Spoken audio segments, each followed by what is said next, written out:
right, what's up? Welcome to the Gossip Intellectual Podcast with me, Royce Wynn, where we talk about sports, entertainment, politics on this fine Friday. How are you? I am good. Okay, my confidence is up. I did a live yesterday on TMZ National TV. So that was cool. Coming off the high of that. But let's just talk about the morning. Got my coffee today. As usual, the interaction with the coffee lady, a little awkward today. I'd like to be like, how are you? Because I know everybody just goes up to them and always like, I want to blah, blah, blah, blah. And they're just looking like, give me my coffee now. And so I at least like to say, how you are doing? But then they ask a question back to me. It's like, I wasn't ready for all that. So I'm doing decent, but I just didn't want to talk about it. But it sounded dramatic. She was like, everything with you all right? I should have just said, yeah, everything's cool. But I was like, I don't want to talk about it. She was like, oh, okay. And it's like, it's not that bad. I like sharing my business like that. Unless it's on a podcast where I'm getting views. So that was it. I had my coffee this morning and I came back from the walk, addressed the TikTok controversy with me. Said something on TikTok, and to my surprise, actually we'll talk about it. To my surprise, a lot of black people were upset with me because I was annoyed that this rich CEO of Crumble Cookies had a black baby in his video. Right? Only black person in the video. Baby's like 4 years old doing the TikTok dance. It was her dance that she wanted to do.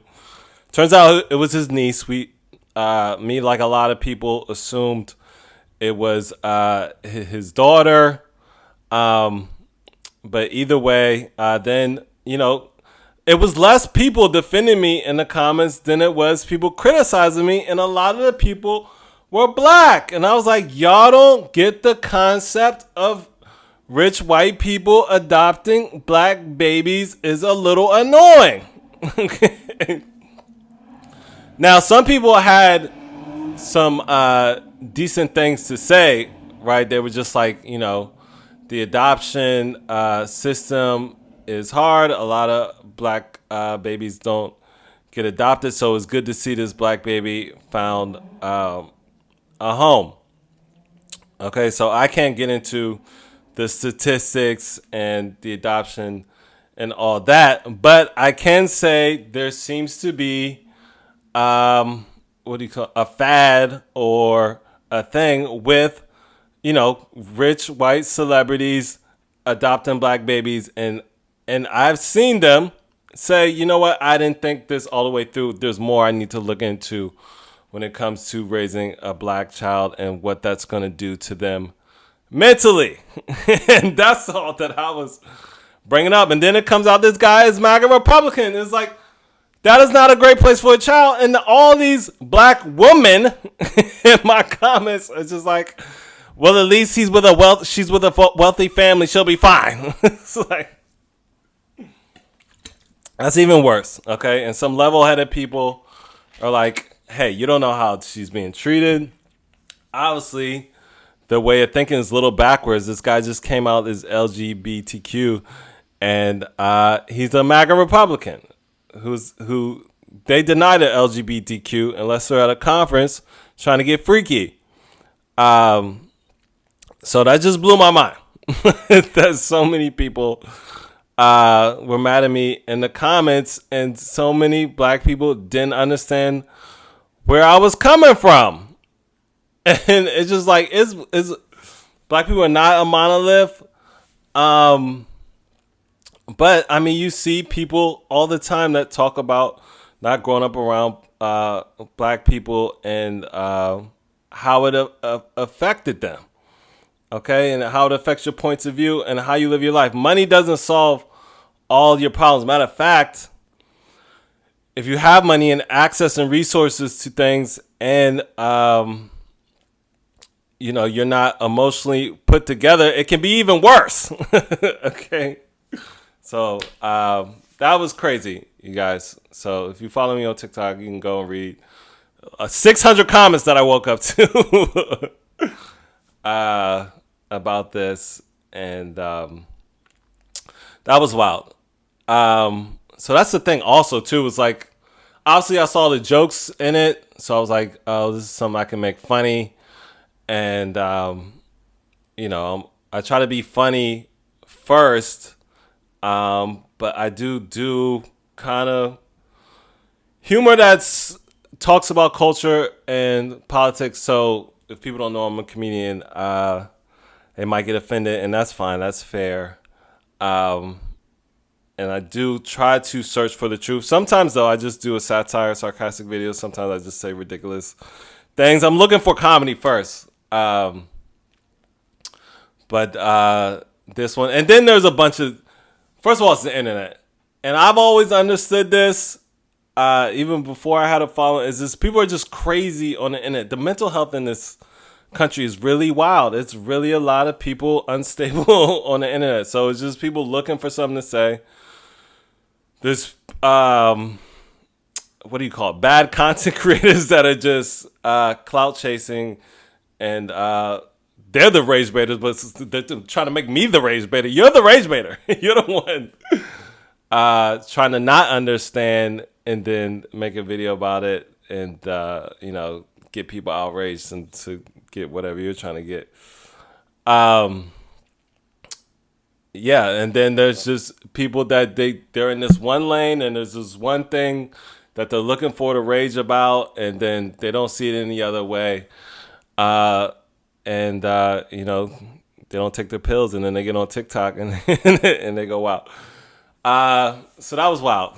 I said I was gonna make these intros not as long. Okay, so yesterday I did TMZ Live, which was a win. I needed the outside validation, man.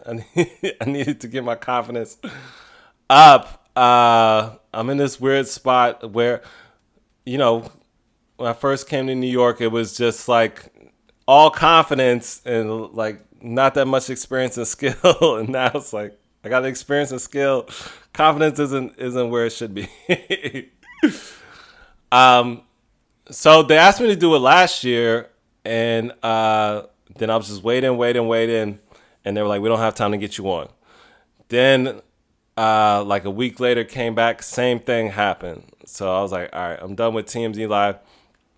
At the time, wasn't in the best place mentally. Anyway, I was like, you know what? I probably would have frozen, freaked out. Anyway, I was freaking out when I was waiting, right? Completely frozen. And I was thinking, I was like, you know what? Being an only child, like doing the TikToks and the podcast by myself in a room is perfect for me. That's where I'm most comfortable. In front of people is more nerve wracking for me. So I'm always like blown away when I'm watching people do live stuff. But I can do it. I'll be fine. I just have to get used to it. But this is just like raw. You're just going into a situation that you're not familiar with. So it was a little nerve wracking for me. I watched everybody else look perfectly calm and giving their comments. So basically they have a subject that they're talking about, and then they ask regular people for comments, right? Everybody does it, but you're on camera and you don't know what you're going into. So I didn't know if I was going to be seeing it's Harvey and Charles doing the TMZ thing. I didn't know if I was going to be looking straight at them talking. But it just happens so fast, which I liked. So you don't even have time to think. So they're talking about this subject, and then they click to you, and then the producer's like, go, talk. And you give your statement, and then they responded. The way they responded, I wasn't ready for it. I was like, I don't know. But they cut that out, thank God. So I got my little 15-second clip, and got my social media clout from it. And it was cool. Nice little experience. And maybe we'll do it again. So I was like, I need to do more of those so I could just get comfortable with it. and get out my shell a little bit. But I debated canceling, not doing it. My voice is a little shaky in the video, but it was cool. We did it, got it done, and doing the podcast, and I've been doing live lately, and all the TikToks prepared me for that situation. So the instincts clicked in, and you just went through it, even though you were nervous. So that was cool. All right. What are we gonna start out with today? I guess let's start out with Tamar Braxton. So the Tamar Braxton teeth controversy. So Tamar Braxton, like a couple days ago, it's been like a 5-day saga about Tamar Braxton's teeth. So she wakes up. She makes a statement, said, "I woke up in a pool of blood. I don't know what happened. My teeth were missing." Okay, so then she was out with this media personality broadcaster, Funky Dineva, and people were like, "What happened, Funky Dineva?" He was like, "I didn't have nothing to do with it. I don't know what happened. All I know is she called me about going to see my dentist." So this is a really good dentist that I give a lot of celebrities. That's a lot of celebrities too. Okay, so then Tamar Braxton comes out with this promo for her new EP, and everybody's like, "Oh, so you faked getting your teeth falling out for a new EP?" It's like, who uses dental history to pretend like to sell music? Right? Since when has teeth sold music? Right? Unless you got a really nice smile, that's the only way you should be using teeth to sell music, right? And then the music video is just messy because she's with Mendeecees from Love and Hip Hop, who is Yandy's estranged husband. Yandy is like, what did she do? She's like promotion or publicist or something, but she used to work with Jim Jones and Cameron. That's when I got introduced to her on the show Love and Hip Hop, and they've been having a strain because apparently he was cheating, and it's been a big story. And then, of course, the bigger story is her cheating and going overseas to meet this guy, I think in London, and her hairstylist or somebody close to her out of her because they were beefing. But just to use him for your music video is wild. So before this, Tamar is saying, like, "I'm so misunderstood. It's so hard to get people to change their opinions about me. People are coming out saying she's a hard person to work with behind the scenes. She's not the nicest person. And now you got somebody's husband in your music video hooked up somewhere." Right? So everybody was they're looking like Cardi B in court. Like, what? Come on. And they were annoyed by that. So then Funky Dineva was the most annoyed because he was like, "All these people thinking I did something with you because I was with you that night. You haven't said anything to defend me. What is going on?" All right. And he's like, "I don't like you no more." Right? And Tamar is like, "I don't got no problems with you. I just want to be friends." Okay? But the promo comes out and Funky's like, "I'm done with you. I can't stand you. We will never be good. Blah, blah, blah, blah, blah." All right. And then, so Funky Dineva was pushing like, "I don't even think nothing happened to you. We don't even know if this is real or not." All right. So then everybody's like, "Let me see your teeth. What's going on with your teeth?" Right? So today she had her dentist talk about her teeth and that she had fractured teeth, a fractured septum nose, or whatever. So basically, it's like, okay, this is real. Something actually happened to her teeth. So it's not like she made a fake bloody story so she could sell the EP. But the timing was bad because it's like, now you making up vampire stories to sell EPs? Right? It's like, why can't you market like everybody else? Your ex-husband is literally a marketing genius. Whatever. So that's the most recent thing is that she came out with that. But people are already turned off regardless, which is what I feel and a lot of people feel is just like Tamar, like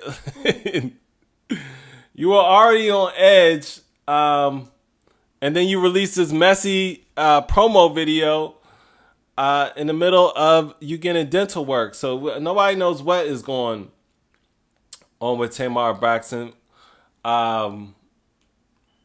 But it seems like mental illness is real with her too. That's what it seems like. It seems like it's not in a good place with Tamar mentally, and she needs to be watched over. She needs to be guided. All right. So she comes from a church family, which is crazy. Um, so that's that with Tamar. I guess we'll get more information, but yeah, the way she did this promo is not good. We don't know. So the dentist said that it looks like she was walking in her sleep. So it seems like a lot of celebrities walking in their sleep. We had Joe Budden walking in his sleep. We had Lil Nas X out at night and in the dark, and then Tamar. So a lot of things happen at night when people are supposed to be asleep. Okay, so celebrities need to stop going out at night if you can't handle it. All right, because everybody just ends up in court or a court of public opinion. So that's it with Tamar Braxton. We don't know what's going to happen, but everybody's turned off by her right now. And I don't know if she's ever going to be able to turn it around. Right before that, she had a messy relationship, and the dude was calling her out, and it looked like she was begging for him to come back. It just looked bad. It looked bad. So unlike Tamar Braxton, Ayesha Curry told a truthful story about her life. Now, she went on the Call Her Daddy podcast, which is, already irritated me a little bit. If you know, Call Your Daddy podcast is, all right, so it's Alex Cooper, who pretty much got famous talking about sex like a lot. So, she got famous doing that. I think she kind of got in the game early, made a ridiculous amount of money. And now her podcast is pretty much a safe place for celebrities to go. Like, whenever you watch the interviews, it's like clearly these questions were given to her. It's not really a real interview. So she's basically working for the industry at this point. But always rubs me the wrong way. I guess you could say she's talented, but her use basically right now is a place for people in the industry to go, and there's never going to be any challenging questions. She's going to completely support the interviewer, and she's just one of those people that got in early. I said she's like the podcast Nikki Glazer. Just got famous talking about sex and now works for celebrities. So anyway, so I'm like, why would Ayesha Curry sit down with Alex Cooper? Especially Ayesha Curry has called out women for dressing and doing too much online. Then some could argue she got a little bit more open about how she dresses and does so. Does stuff online. She started posting a couple of bikini pics and stuff after she called people out about that. Now, the interesting thing in this interview was she said she started out in the entertainment industry. She said she's been acting since she was 3 years old, and how she met Steph Curry was she moved to North Carolina for, I guess, an acting job or something, and they were in like the same church youth group or something like that. So she tells a little bit about how they met and how they got started. Now, the thing that annoyed people is she was like, I thought he was going to be a high school basketball coach. That's what he told me. And I thought I was going to be the one out there working and getting it. So people were annoyed by that because they was just like, girl. You already said how you wish you had want to be seen more in the middle of the playoffs, and that went viral. And now it sounds like um, you're trying to prove a point again about how you, I don't know, still want to be seen out there. Oh, she said she hated the first year of him being in the NBA, which I understand. Like she said, they got married at 22. She got pregnant right away. Which I was talking about this yesterday with the Travis Hunter situation. That's normal for athletes and girlfriends and wives. A lot of times these guys they get money young, so they get all the stuff young, and then they're smashing, and then they just have a baby like right away. Like LeBron did it. Like so where she is in her bubble, there's a lot of people like her. But she just said it kind of was just big and she wasn't ready for it. And that was fair to say. It was just a lot for her going in. So I guess she was trying to kind of say, which is understandable. It was just like she wish she, in her own little way. From what I got from it, she didn't say this. I think she wished she would have lived life a little bit more, and yeah, kind of just been out there on her own a little bit more. It's like they met in college, or they met in high school, and then they got back together while they were while he was in college, and then it was just like boom, NBA. So she started her life out married to him in the NBA, pretty much. So she never really had like an adult life outside of being married to Steph Curry. So it sounds like there was like a little bit of regret to that, which happens to a lot of athletes' wives. Like that is not uncommon. That's the one thing I wish she would have said. So I guess people are annoyed because it's just like they're looking at it like you're being ungrateful. And why would you even say that? Like you're married to a great guy. He's not one of these guys that are out here doing the most like a lot of athletes are. So at first I was gonna say I understand the backlash, but I kind of, well, the thing that's annoying is she said I thought I was gonna be the one out there getting it. And I'm just like, since you were an actor, you would have been out here auditioning and stuff. And then people were kind of just like, oh well, you can still do what you want to do. So she was saying, she got married and got pregnant right away. So it was just like she kind of put her career to the side. So that's where people are kind of just like, I mean, you would have been out here auditioning. Do you know this actor life is raw and real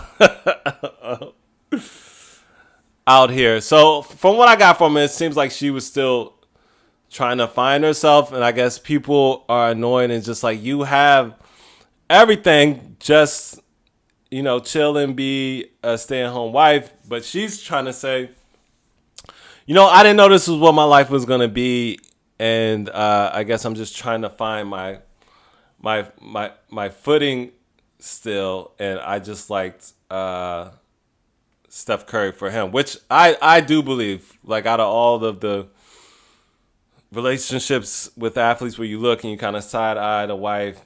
Hers seemed like really genuine. Like they were really in youth church groups. She said she was the cutest one there, and then he kind of hit her up when he saw her in a music video, and she just liked him. And if you know Steph Curry's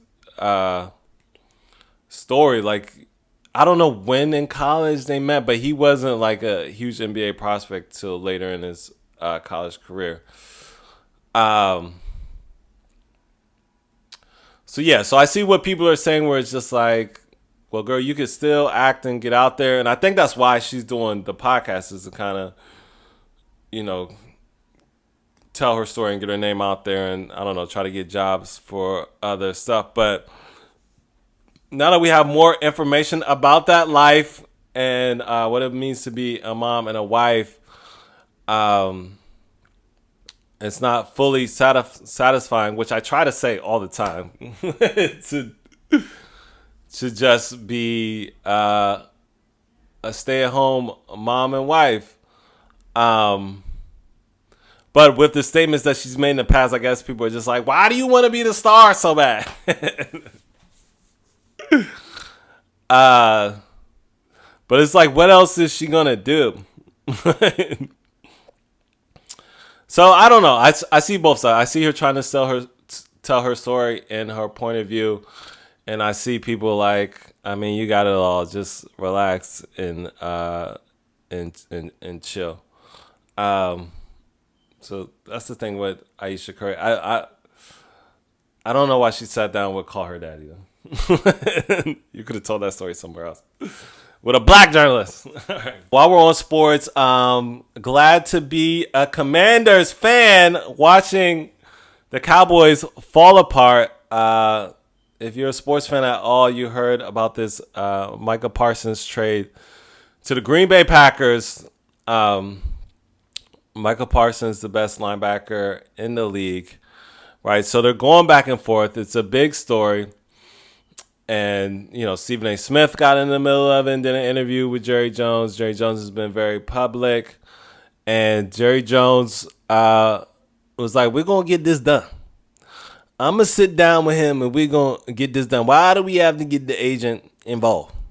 I'm Jerry Jones. And I get things done. And so Jerry Jones would not back down and talk to this guy's agent. And it's embarrassing because Jerry Jones' ego and arrogance keeps ruining the Cowboys. And he just keeps making bad decisions after bad decisions. Between Jerry Jones and Lorne Michaels, I'm like, y'all got to go. Okay. And he doesn't know how to talk to talent or deal with talent. Behind the scenes, everybody is saying he acts like a slave owner. And it seems to be that he doesn't respect his players and do right by them.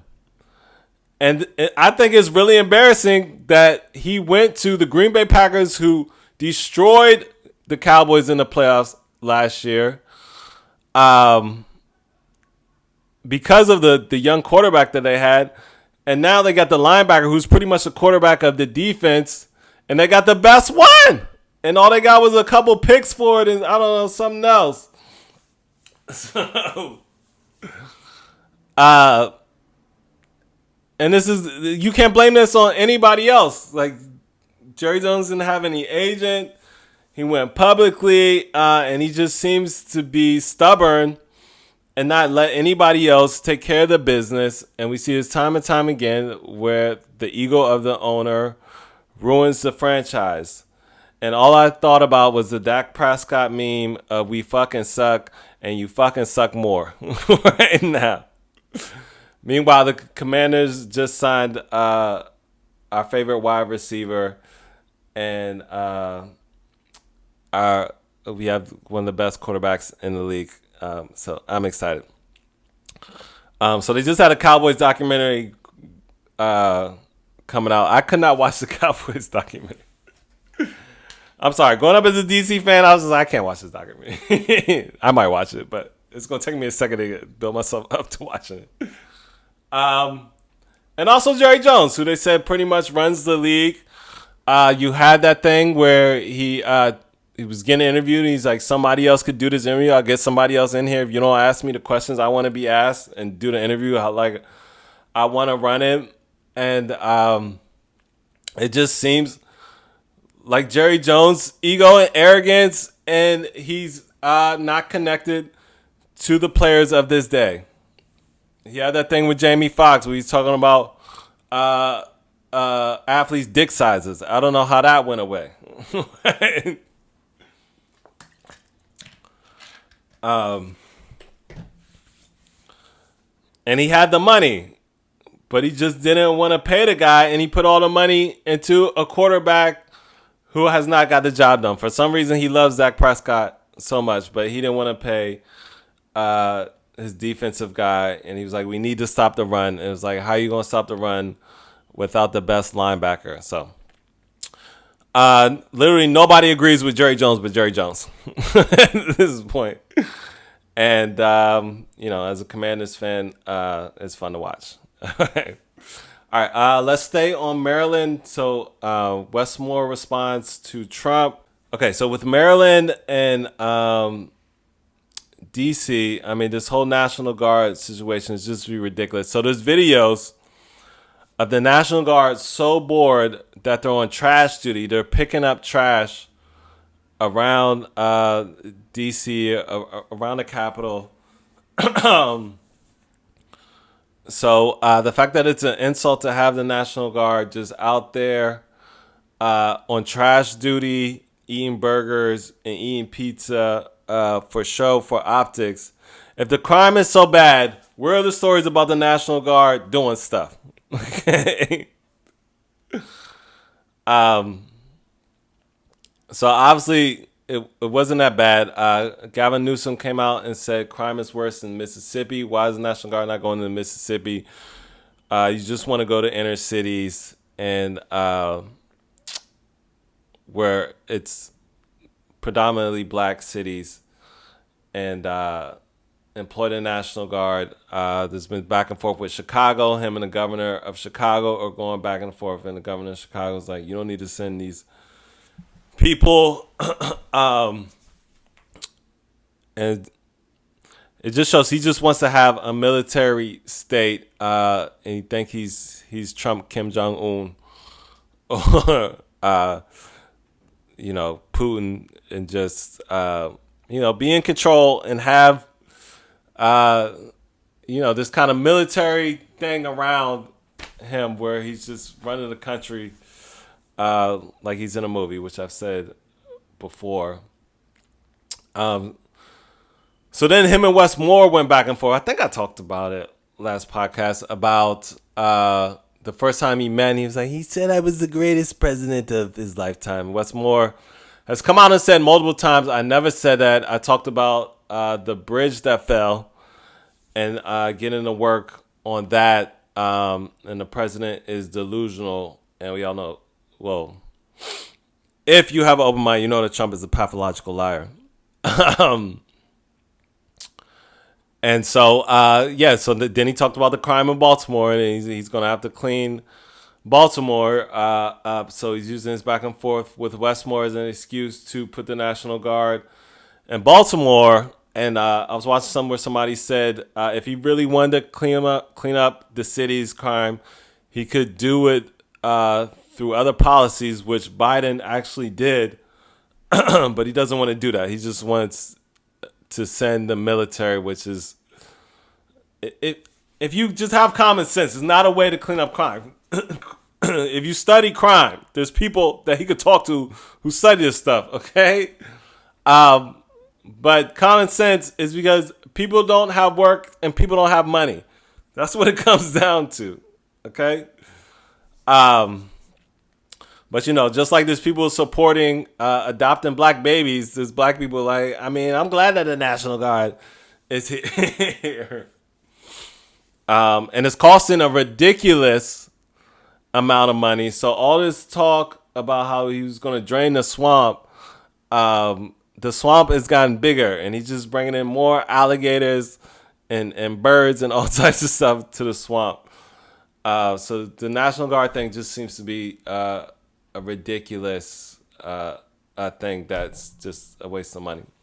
Okay, so the reason I started this podcast so late today, I can't wait till I get a producer. I was doing so much research on this dark money influencer thing. So basically there was this article that came out in The Wired about this, I guess it's a nonprofit group called Chorus. Okay, so Chorus, what do they say? They teach is a learning community for pro-democracy creators. We host weekly technical training to help creators navigate growth on different platforms. Now, if you know anything about social media, that just sounds fishy. Okay. First of all, if you know anything about social media, there's no rhyme or reason on how to do it. You just kind of have to get in there and be yourself and show your talent and do your thing. There's like little basic tips and tricks. Obviously, you got to be captivating, good editing, but you never know. People might like somebody who talks slow. You just don't know what is going to connect. So the fact that they are training people on how to come up on social media just sounded shady. So the article is basically saying that there was a contract signed by like 90 influencers to push democratic views. And so Chorus, the guy, the CEO, I don't know, his name is Brian Tyler, I think, came out and said, we're not paying anybody to do this. We are a nonprofit. So the lady's saying, what is it called? 1630, the dark money organization, is using Chorus as a middleman. But the influencers were getting paid. So if you're getting paid for training or training, it just sounded fishy. Okay, you're supposed to be a nonprofit. Why are people getting paid to get better at social media? Okay, so the way they got this lady to look kind of crazy is she said they're allowed to say whatever they want. They're allowed to talk to whoever they want. But I think she was on to something, and I do. This thing was created in 2024, okay, and basically what she was saying with Biden was hesitant to use influencers. They weren't successful on social media, and they're trying to figure out a way to use social media, and this is kind of a way for them to get Democratic talking points out there. Now, people are saying this lady is paid through somehow type of dark money. She's saying the thing that they have is from some old thing, and she wasn't working for the company at the time. So it's very confusing and convoluted. But I feel like where there's smoke, there's fire. And the thing about influencers, they take one little thing and then they kind of run with that, and nobody's giving like a full outlook on the whole thing. But she went live and tried to explain it and stuff. But the biggest names attached to it was Aaron Parnes, and his statement was decent. But bottom line, they were getting paid. And they're saying they didn't have to disclose they were getting paid. And the fact that they're saying the right has been doing this for years. And they are good at it. We saw what happened to Cracker Barrel and whatever else. And I said before, it pays to be a right-wing influencer. It does.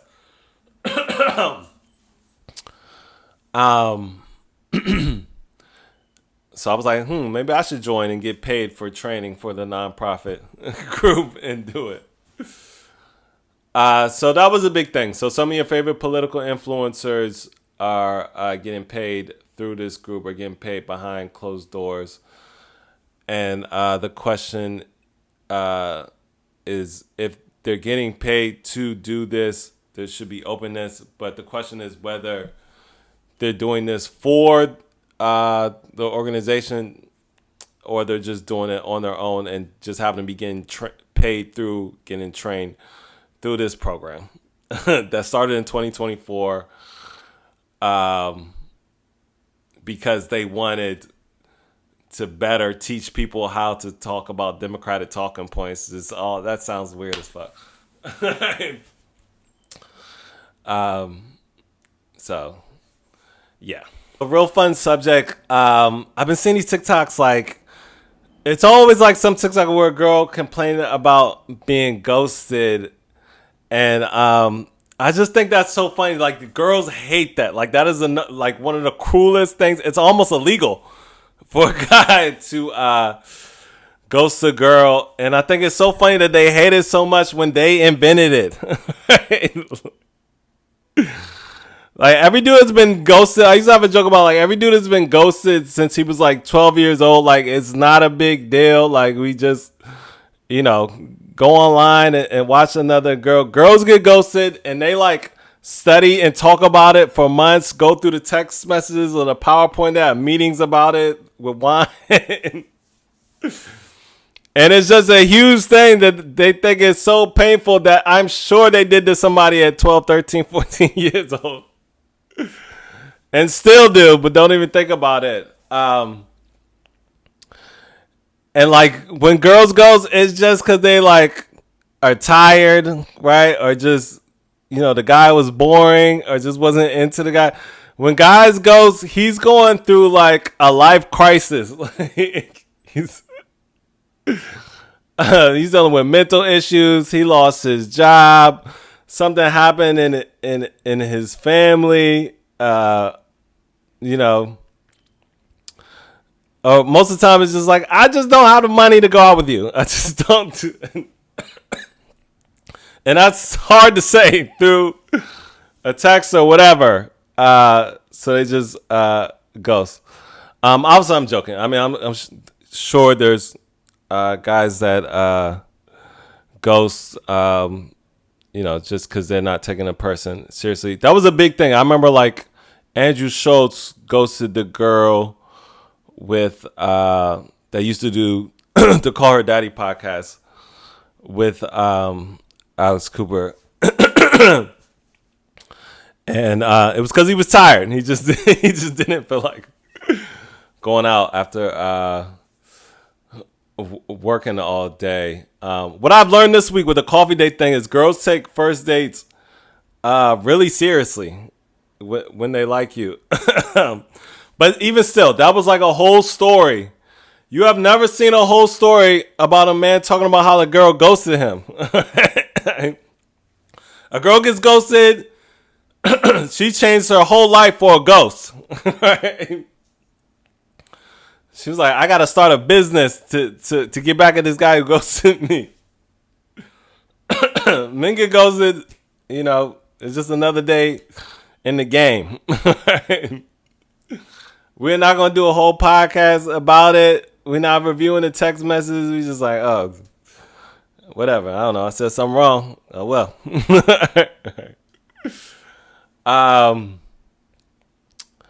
So, yeah, I just thought that was funny. That was like a fun little subject. So I do think men handle ghosting better than women.